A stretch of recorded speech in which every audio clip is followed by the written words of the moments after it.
magkakaroon ng masamang epekto yung Dengvaxia.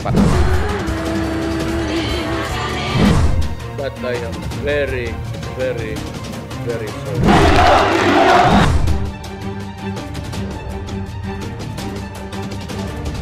Time to know the news of the week. I'm Ria Fernandez. This is the MB Rundown.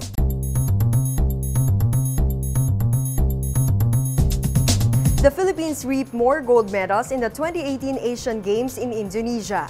Skateboarder Marjeline Didal delivered the country's fourth and latest gold medal. This after scoring 30.4 points, defeating Isakaya of Japan in the women's skateboarding street event.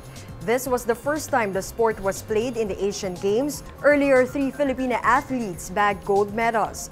The parents of the 19-year-old Cebuana were ecstatic with the success of their daughter. Skate pa ko ma. Kuha! Kung siya palitin niya akong skateboard. Kuha ko kwartaan na ikaw. Kasi kanhan lang. Sige. Pati kong sapatos ma. Okay lang. Kaya man tayo kapalit. Meanwhile, here's the latest medal standings of the Philippines.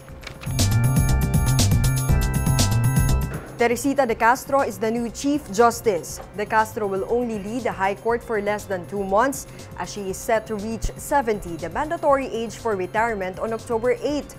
She is technically the 24th and the first female Chief Justice after the Supreme Court invalidated Maria Lourdes Sereno's appointment following her ouster via quo warranto.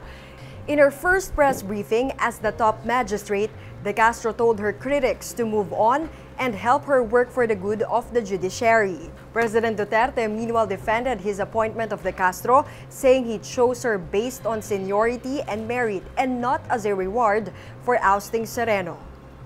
The government will be importing 132,000 metric tons of rice. This is to address soaring prices of rice in some provinces in southern Mindanao, stemming from smuggling and scarcity of supply.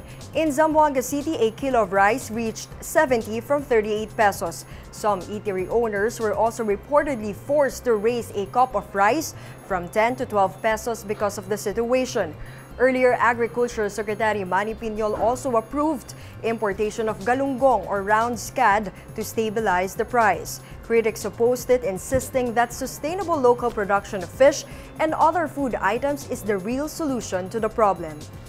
U.S. Senator and former presidential candidate John McCain died Saturday afternoon at his home in Arizona after a long battle with brain cancer. He was 81.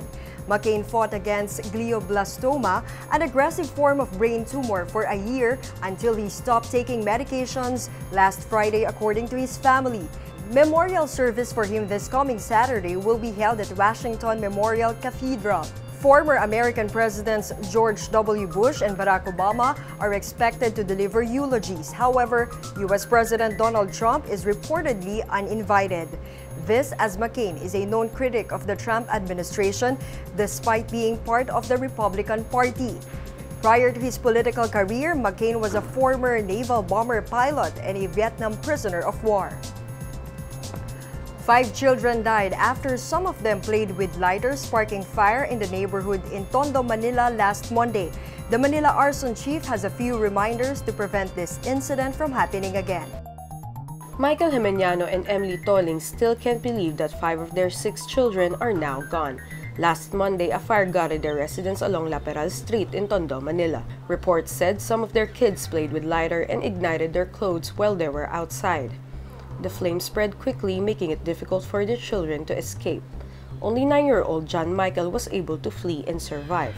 Meanwhile, around 300 families were affected with the blaze. 21 deaths because of the fire have already been recorded in the capital from January to July 2018, according to Bureau of Fire Protection Manila. This is almost 4 times higher than last year's total of 6 casualties. Illegal electric connection topped the causes of fire. Sometimes it's plain negligence. Manila Arson Chief Senior Inspector Reden Alumno said deaths could have only been prevented if only everyone finds the time to join the fire drills. As much as possible, we want to talaga magkaroon ng simulation kasi para makita ng tao, ganito pala ito pag nasunog. Here, participants are expected to have at least basic knowledge in extinguishing and escaping fire. This is Marela Gaspar for the MB Rundown. Meanwhile, these are the other top news of the week. President Rodrigo Duterte paid tribute to the heroes of today during the celebration of the National Heroes Day Monday.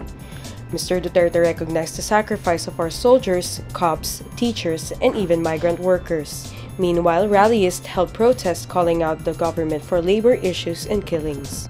The Transportation Department started on Tuesday its distribution of cash cards to jeepney drivers under the Pantawid Pasada program Tuesday. The cash cards containing 5,000 pesos can be used only for fuel subsidy and is not withdrawable through ATMs. This is to aid around 180,000 recipients to cope with the rising oil prices. Chances of an El Niño weather developing as early as next month has further increased to 65% according to the Weather State Bureau Pag-asa. With this, the public can expect drier condition in some parts of the country early next year. The country may experience at least 3 tropical cyclones next month. Let's take a quick recap of the MB Rundown for today, August 31. The Philippines reaps more gold medals in the 2018 Asian Games.